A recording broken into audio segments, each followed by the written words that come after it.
comment on fait pour arriver à un tel niveau? Et alors on va arriver dans la question de l'arrière-plan de notre monde, la face invisible de notre monde, ces lieux secrets où les élites se croisent, ces lieux secrets où on fabrique nos élites, ces lieux secrets où les patrons du monde, qui ne sont élus par personne et qui reçoivent leur mandat de leur père direct, c'est-à-dire Satan, siège et décide du sort de l'humanité.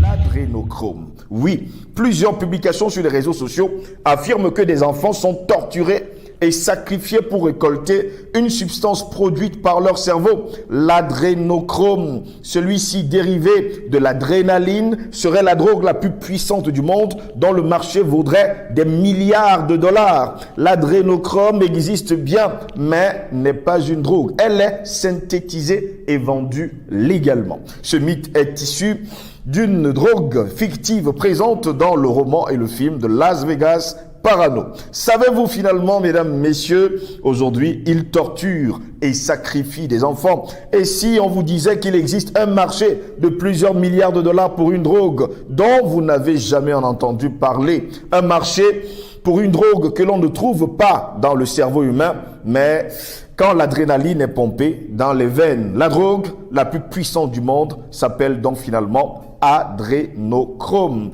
Et pendant ce temps, eh bien, il y a une publication qui a fait savoir que lors du Covid-19, les enfants étaient des milliers et des milliers stockés, on va le dire comme ça, quelque part, et ils étaient menacés chaque jour que Dieu crée jusqu'à ce qu'ils produisent de l'ADN, de l'adrénaline précisément, quand ils sont stressés et surtout tristes, eh bien, on leur retirait du sang pour pomper justement sur des stars. Eh bien, il faut préciser qu'un litre ou alors un demi-litre coûte jusqu'à 200 000 dollars. Voilà pourquoi nous nous interrogeons encore aujourd'hui, sont des enfants le nouvel élixir de jouvence pour les satanistes? En tout cas, c'est notre grande interrogation. Pour répondre à nos questions, nous sommes avec le président Badakani cet après-midi du 1er novembre de l'an de grâce 2022. Président Badakani, bonjour, bienvenue à vous. Bonjour mon cher Jocelyn Gross, j'espère que vous allez bien. Je commence à aller mieux, mais bon, c'est pas encore la grande forme. On verra bien. On te pose ma soeur aussi qui est à la maison. Elle va bien. Les enfants, je crois. Tout le monde va bien. Super, super. Ça fait quelques semaines que j'étais absent. Oui. J'étais pris dans le charbon d'engagement extrêmement compliqué, mais qui vont toujours dans le sens du combat que nous menons. Exactement. Et vous étiez d'ailleurs très informés. Très, très informé, au plus haut niveau d'ailleurs. Donc, je salue les techniciens, je salue toute la grande famille de Panafricanist TV qui s'élargit de jour en jour. Merci d'avoir pensé que je pouvais être utile sur un sujet aussi grave, dangereux, sur lequel un blackout total est organisé par la criminocratie internationale. Donc, merci de m'avoir invité. Vous êtes justement la personne indiquée pour répondre, on va le dire ainsi, à cette question.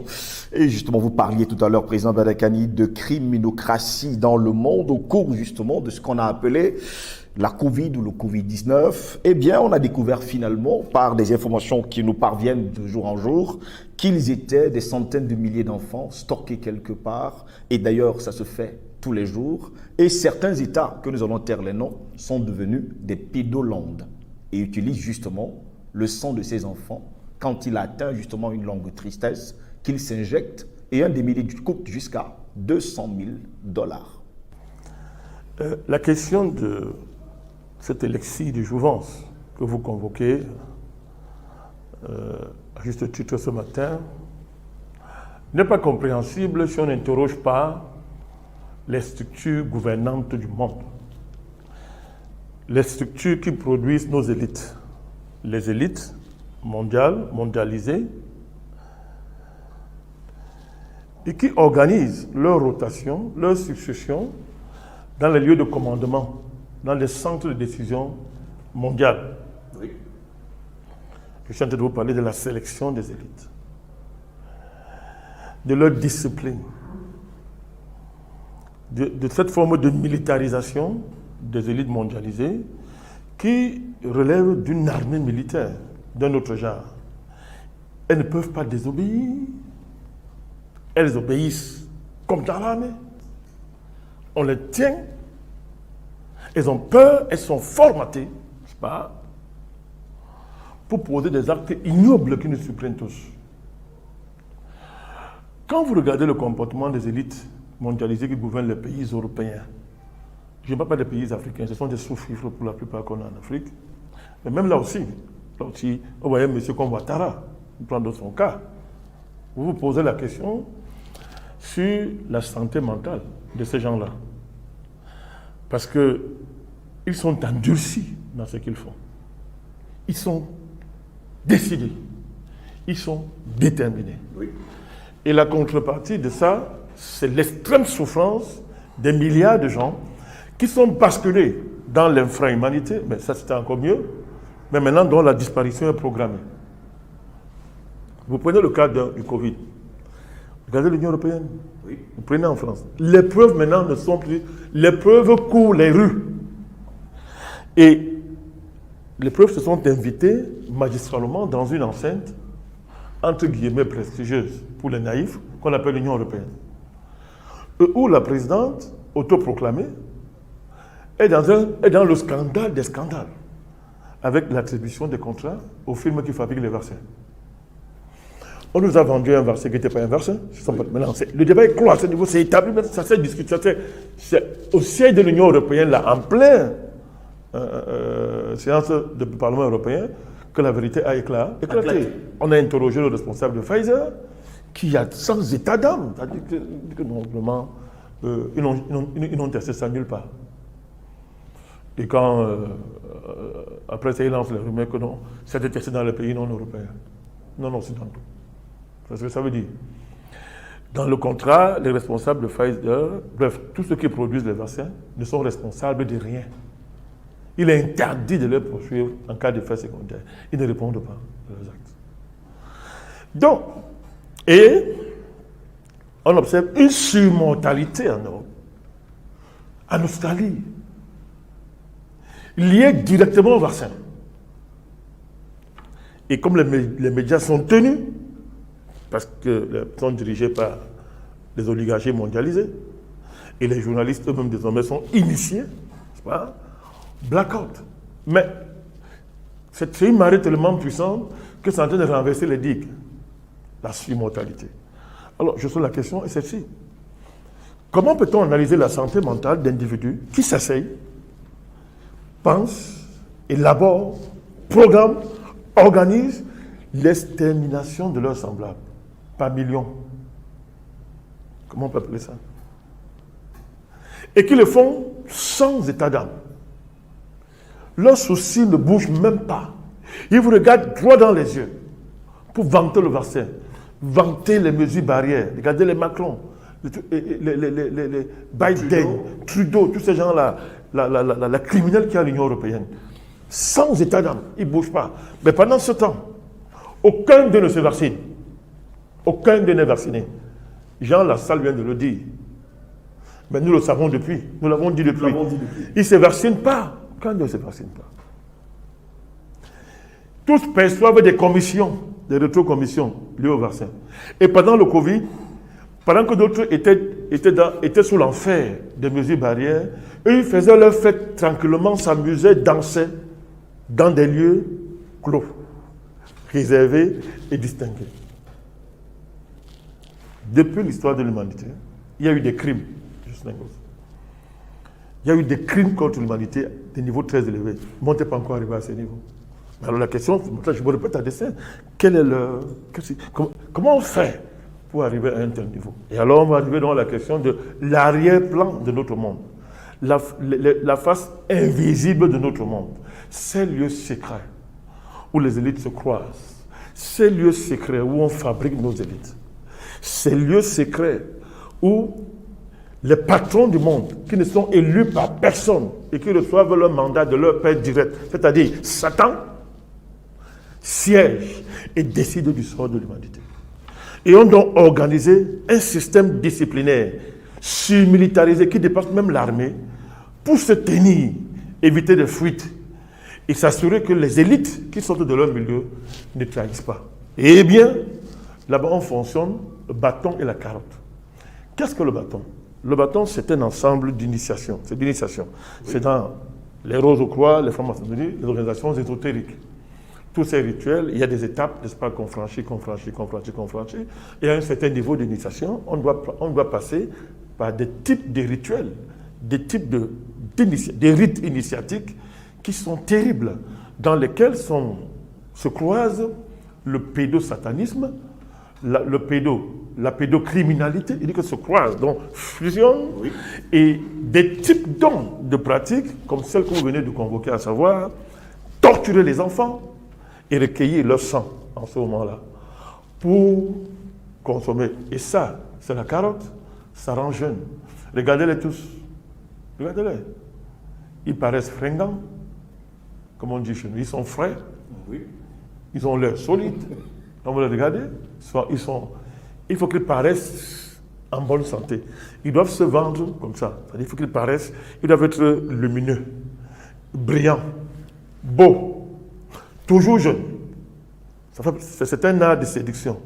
C'est une technique de communication subliminale qui séduit les populations.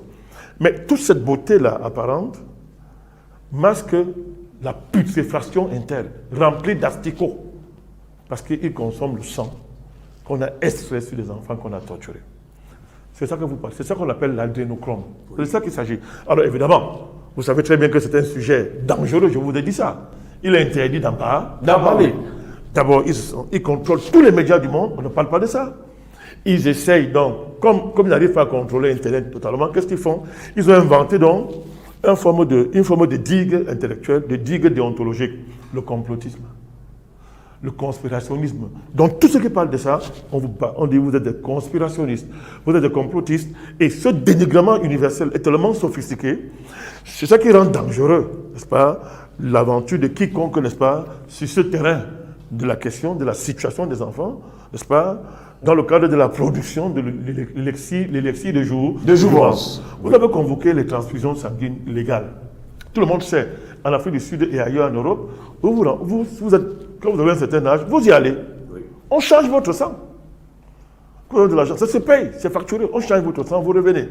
Alors peut-être qu'il y a des limites, on ne peut pas faire ça une ou deux fois. Mais des gens le font.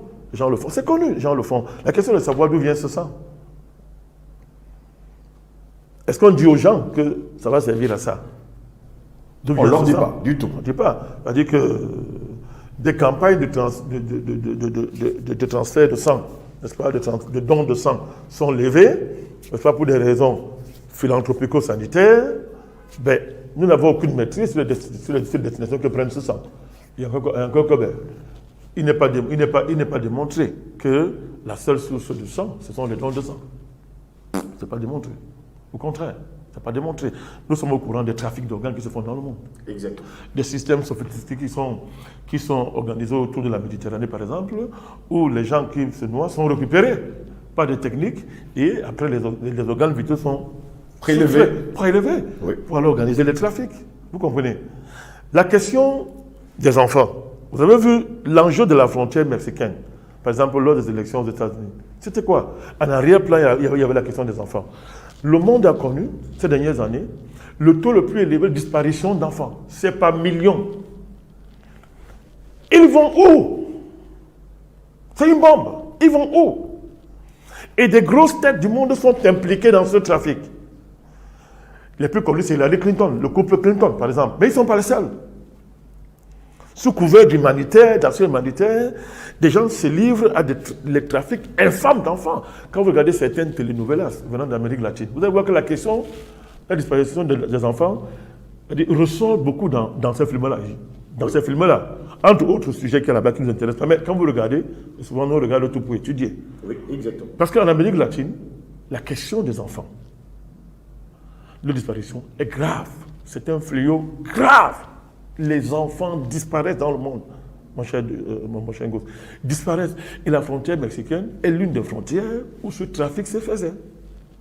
C'est-à-dire que, et qu'est-ce que vous avez remarqué que vous arrivez, on avait créé un système où on séparait les parents de leurs enfants dans cette frontière-là. Extraordinaire. Il y a eu des deuils pas possibles, des familles détruites, démolies par cette séparation-là. Où allaient les enfants? dans des lieux cachés, dans des lieux secrets, où les élites mondialisées, sélectionnées pour diriger le monde, se livrent à ce genre de trafic, de crimes. Enfin. Et donnons quelques pistes légalement reconnues. Et quand on va l'analyser, vous allez comprendre que ce qu'on nous dit officiellement, on ne s'en tient pas. Prenez l'affaire Epstein. Epstein, si je parlais comme un anglophone, je ne le suis pas. Voilà. Vous parlez comme un anglophone. Epstein. Alors, on a présenté ce monsieur comme un pédosataniste, un criminel. On dit qu'il est mort pendu. Ça fait rire. Ça fait rire. On est arrivé là où il était détenu, il n'y a pas d'image de caméra. Pourtant, il y avait une caméra. On nous dit il est mort pendu. Comme Ben Laden a été tué dans la mer. Vous comprenez? Des trucs comme ça. Comme par hasard, le mot pendu, le débat est clos. C'est pas ça. Ça fait sourire. Ce monsieur, on le présente comme un pédocriminel, un sataniste criminel, qui se jouait, qui se livrait au trafic de jeunes filles, qui ont déposé des plaintes, on n'a jamais ouvert ces plaintes. Mais toutes les élites du monde circulaient autour de ce monsieur. Et il se retrouvait dans une île, appartenant à monsieur Epstein. L'île. Vous savez, la particularité de l'île, c'est que c'est un endroit inaccessible à vous et moi. Oui. C'est inaccessible. Alors, on se livre à tout. Alors, la question est de savoir, est-ce que Epstein, ses activités se limitaient simplement aux distractions sexuelles des élites? Ça fait rire. Nous ne sommes pas des enfants. Non, non, non. Au cœur de l'empire de M. Epstein, il y avait la question du trafic. Des trafics d'enfants et de l'adénochrome. Et l'adénochrome. Oui. L'affaire Epstein. Vous voyez comment on a liquidé cette affaire? On a dit, on l'a trouvé pendu dans sa cellule. Autrement dit, les élites se sont organisées pour le tuer. On nous suggère ça sans le dire. Et ça paraît normal.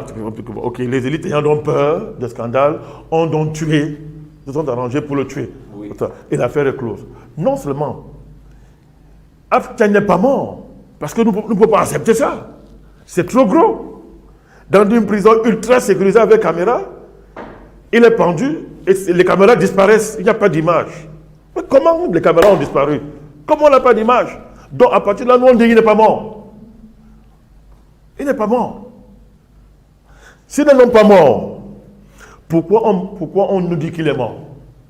Qu'est-ce qu'on nous cache? Puisqu'on sait déjà que il recrutait les femmes, les jeunes femmes, et il les livrait. Ça, c'est la face visible de l'iceberg qu'on nous présente. Il nous livrait, n'est-ce pas? Il les livrait au plaisir des élites qui venaient là-bas se défouler. Les élites, là, elles travaillent trop. Pour se défouler, il faut qu'elles aillent dans une île. Vous comprenez? Pour se défouler. Alors, si ce n'est pas ça, ça c'est déjà connu. Mais pourquoi on le tue? Pourquoi on le tue? Pourquoi on nous présente Epstein comme s'étant suicidé? Il y a un problème. Et derrière l'affaire Epstein, il y a la question du pédosatanisme qui est lié donc aux enfants. Exact. Qu'on va violer dans des rituels. On va les saccager sexuellement dans les rituels, les orgies sexuelles, n'est-ce pas? Avec entre autres, n'est-ce pas? Avec entre autres les pratiques liées à l'extraction, n'est-ce pas, de leur sang, sous l'emprise de la torture, pour produire donc l'adénochrome qui est vendu dans des réseaux. Vous avez le scandale de la pédophilie en Angleterre, vous vous souvenez, oui, qui a touché jusqu'à la famille royale, avec un fameux Andrew. Mais on s'est arrêté à Andrew. Là encore, on présente ça comme étant simplement de la pédophilie. Ça fait rire. Non, ce n'est pas seulement ça. Ça fait rire. Le scandale en Angleterre, vous avez près de 1500 élites anglaises impliquées, Jocelyn Gloss. Il dit impliquées. À un niveau très élevé, impliquées. Ce n'est pas seulement... On peut se poser la question, pourquoi les gens sont attirés par des enfants, des petites filles? Pourquoi? Ce n'est pas une déviance, non. Ce sont derrière. Vous avez l'architecture ésotérico-criminelle, sataniste, n'est-ce pas, qui organise le monde. Et pour le contrôler, dans les questions de l'île d'Aben.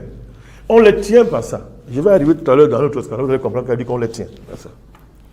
Vous avez M. Cohn-Bendit qui n'est pas n'importe qui. Ancien député européen. Oui. 68 ans.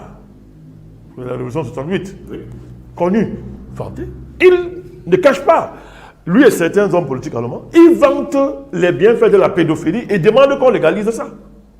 Il a écrit un livre où il vante la pédophilie.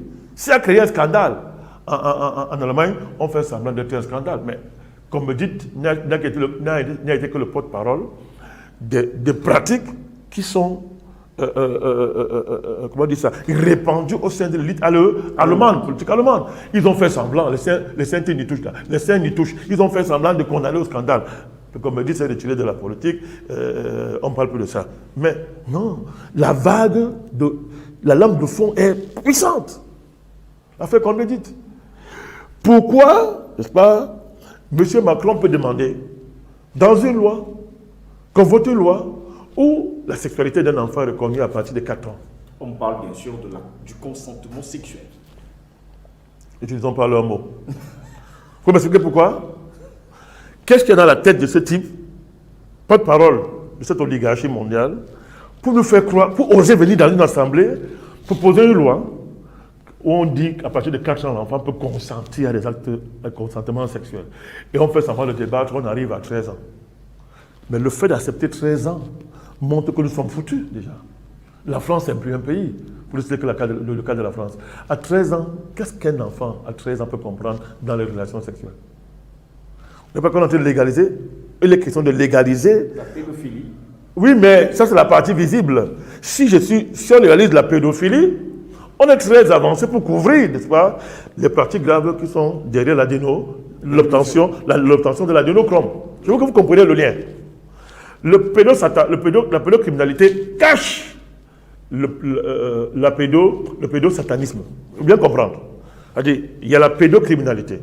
Maintenant, il y a la pédophilie revendiquée comme déviance, comme caractère sexuel, comme nature sexuelle, comme on nous a imposé les gays. Oui. Donc maintenant, on a normalisé la pratique gay. Et en banalisant le côté satanique qu'il y a derrière. C'est comme ça qu'il fonctionne. C'est-à-dire que sur le plan public, on banalise, on dit que non, c'est un penchant naturel. J'aime rencontrer une prétendue professeure de génétique dans un pays, je ne vais pas citer le nom, qui voulait me convaincre que, c'est-à-dire, que ça provient des gènes. Je lui ai dit, madame, arrête tes histoires, démontre-moi ça. Elle n'a pas pu. Des bêtises. C'est-à-dire que nous savons que jusqu'en 1973, l'OMS qualifiait l'homosexualité de maladie grave. On ne sait pas comment, subitement, par magie, ça c'est d'être une maladie. On ne nous a pas dit par quelle thérapie on a soigné ça, pour transformer ça maintenant en une pratique normale. Mais ils ont banalisé. C'est comme si c'est une pratique normale. C'est ma nature sexuelle. Moi j'aime les hommes. Toi tu aimes les femmes. Tolérons-nous. Mais à l'arrière-plan, on cache ce qu'il y a derrière. Derrière, il y a tout un univers satanique qu'on cache. Et que seuls maîtrisent, n'est-ce pas, les élites mondialisées. Dans le cadre de ce qu'on appelle la mendication du pouvoir. C'est-à-dire manger le pouvoir. Manger le pouvoir. Et vous savez que dans ces milieux-là, on ne mange pas le pouvoir sans manger les êtres humains. On connaît ces choses-là. Donc, vous avez ça. Vous avez le cas de la pédophilie dans l'Église catholique. Ce scandale universel, c'est-à-dire qu'une pratique terrible. Alors, on a voulu faire croire que, non, ce sont des déviations de prêtres. Non, ce n'est pas ça, Christian Goss. Ce n'est pas seulement des déviations de prêtres. Mais ce qui est grave, c'est quoi? C'est que c'est l'Église qui a jugé elle-même son crime. Oui. Pourquoi? Parce qu'il faut pas aller au-delà d'un certain niveau d'investigation. Parce que si on pousse l'investigation loin, eh bien, on va atterrir, n'est-ce pas, sur le pédosatanisme. Ce scandale-là, je donne les pistes. Vous avez le cas des grands présentateurs de journaux. Le cas Patrick Poivre d'abord. Il est présenté comme étant un prédateur sexuel. Donc, on veut isoler Patrick Poivre d'abord d'un environnement qu'il a fabriqué, qu'il a produit. Parce qu'il n'est pas simple de voir que beaucoup de présentateurs aux États-Unis, partout en Angleterre, sont dans la même situation. Mais on va les présenter comme étant, prédateurs sexuels. Donc, Patrick Poivre d'abord est né comme ça, dangereux, et il est un déréglé dans un univers de personnes normales. Or, tout le monde sait que c'était le système. Patrick Poivre d'abord n'était que la face visible d'un système qu'il a protégé, qu'il a encadré, qu'il a élevé. Donc maintenant, on fait les procès comme ça pour masquer le vrai procès. Qui doit aller investiguer dans ces lieux secrets, dans les cimes les plus élevées du système mondial, où tous les élites les plus insoupçonnables, écoutez bien, je dis bien élites les plus insoupçonnables. Il y en a qui sont les représentants de Dieu sur terre. Il y en a qui sont des rois, des reines, et des princesses. Il y en a qui sont des milliardaires, extrêmement gentils, puis ils sont philanthropes. Il y en a. Ces gens-là, les Bill Clinton, la famille Clinton, l'Obama, tous ces gens-là, il ne faut pas que le monde sache qui ils sont réellement. On est dans l'élection de la minorité. Oui, l'élection de la minorité. Mais aussi ce qu'on appelle la digue invisible, la digue de verre. Oui. On ne voit pas, mais elle est là. Il ne faut pas atteindre ces gens. Parce que si on atteint ces gens, on va atteindre leur maître, qui est le diable. Et la manière dont il se reproduit sur la terre pour perdre l'humanité. C'est de cela qu'il s'agit. Des crimes odieux, des pratiques rituelles qualifiées d'ésotériques qui sont, c'est-à-dire que c'est pas possible ça. Alors, je veux dire que c'est pas seulement l'apanage des élites mondialisées. Je veux dire que dans les pays africains, nos sous-préfets, que ce soit en politique, que ce soit en religion, dans les traditions, sont dans ça. Aussi dans les milieux universitaires. Donc, c'est ce système-là qui explique l'adénochrome. L'adénochrome maintenant est le symbole vivant. Qu'on veut présenter comme une thérapie normale. On veut normaliser quelque chose, mais dont l'arrière-plan est extrêmement diabolique. Vous vous souvenez de l'affaire Bernstein, non? Oui. Balance ton port. Un matin, comme parti pour on a dit que non, Bernstein c'est un monstre. Oui. Que c'est lui qui tenait Hollywood. Et que bon, Bernstein, excusez-moi, ce gars a une libido tellement cosmique qu'il est passé sur tous les actrices. Il est forcé pour faire carrière. Ça fait rire. Bernstein sortait d'où? Tout le monde savait. C'était la condition de Hollywood. La condition pour que Hollywood fonctionne, il fallait un Bernstein. Mais Bernstein n'est que le pont entre les actrices et tout ce qui tourne dans cette affaire et les vrais patrons de Hollywood. Les mondialistes, les 13 familles qui se servent de Hollywood comme un moyen de contrôle de la mentalité mondiale du monde. On pénètre dans nos têtes. Était professeur américain. Mais Bernstein, quand après, mais maintenant c'est connu, les vidéos sont publiques, les acteurs se sont prononcés. Il y en a qui ont le courage de dire ce qu'ils subissaient. Commence à parler. Voilà pourquoi le grand acteur là. Mel Gibson a parlé. Ils ne sont pas le seul. Les gens parlent que cette affaire-là. C'est-à-dire que et tout ça, quand on filmait, on te tient, non? Quand tu sais qu'on t'a filmé, en train de défoncer une petite fille, tu fais quoi? On te tient. Quand vous les voyez venir soutenir les Joe Biden, vous les voyez venir, toutes ces actrices-là, les chanteuses-là, ces ordures, les Rihanna et consorts, vous voulez découvrir une passion politique quand il y a certains enjeux.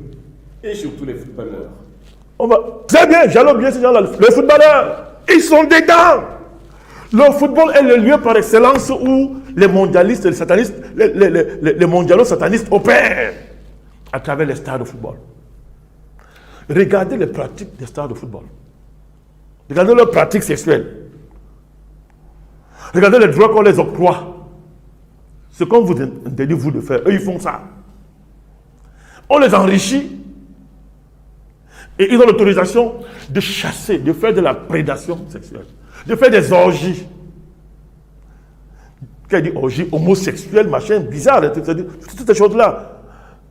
Mais qu'on présente comme étant les fantasmes de nos stars. Et comme on aime les stars, il y a un transfert subliminal qui est opéré dans nos têtes.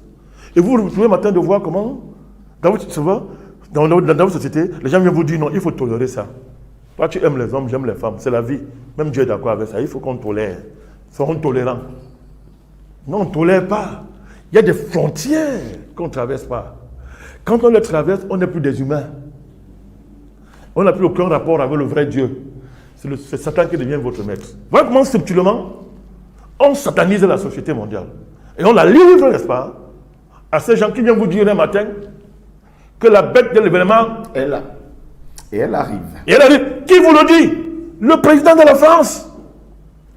C'est pas n'importe quel pays. Comment on l'a placé là?